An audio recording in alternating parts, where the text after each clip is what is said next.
Hey everybody, this is Pastor Bob again, and it is Friday, April 3rd. Can you believe it?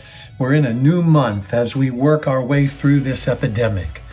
Today, I want to read a few verses from Hebrews chapter 4 and verses 14 through 16. Since then, we have a great high priest who has passed through the heavens, Jesus, the Son of God. Let us hold fast our confession. For we do not have a high priest who is unable to sympathize with our weaknesses, but one who in every respect has been tempted as we are, yet without sin. Let us then with confidence draw near to the throne of grace, that we may receive mercy and find grace to help in time of need. Today I want to focus on praying for others. I had the opportunity to listen to a group of people in the recovery community as we did a Zoom conference together. And one of the things that I heard is the increase in domestic violence during this time, the increase in depression and anxiety during this time, and just an overall sense of fear.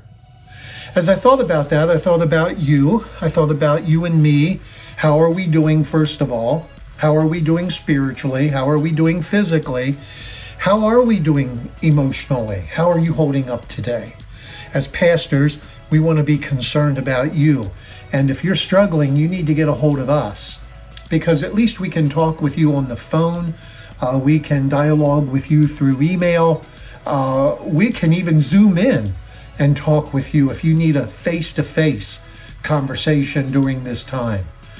But I think about you and me in reference to our friends, because maybe you're not struggling with depression today.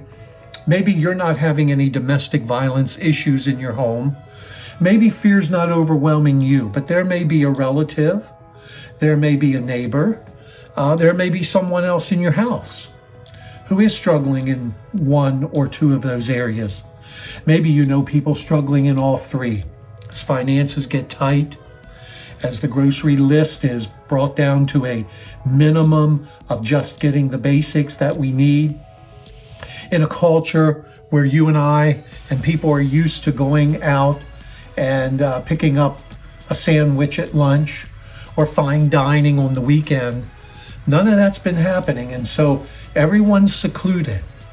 And in our weaknesses, and that's what the word here in verse 15 of chapter 4 in the book of Hebrews means. Our weaknesses is the idea that because we are weak in this flesh, our tendency to fulfill sin becomes a lot easier.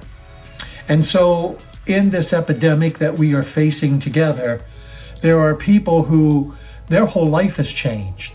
There are people who are struggling financially. Maybe there are people struggling physically. They may not have any signs of this virus, but they may have other symptoms going on. They may be patients who are working through issues of heart disease or diabetes or Alzheimer's or dementia. There are a lot of things that are happening in homes today where people are struggling. And so as we think about prayer, as we think about people around us, I want to encourage you. I need to encourage myself that first of all, we need to get help if we're not healthy. And then secondly, we need to really pray for those people who are struggling today. You may be able to talk with them. You may be able to, have that conversation that can be open and frank. Maybe you can't, but you know there are issues going on, and so all you can do is pray. So our weaknesses today, this flesh and blood, this sinful nature, confined and nervous, not sure about how much of this virus is going to affect many more people. Is it going to affect me? We get tense. We get nervous. We get agitated. We get snippy. We may curse. We may lash out at people we dearly love. So we need to make sure we guard our hearts, that we're able to protect ourselves spiritually, but then we need to pray for each other. We need to uphold each other at this time, that we might be an encouragement to each other as we take each other to the throne of grace. So have a good day. Have a good Friday. Thank you for tuning in, and God bless you.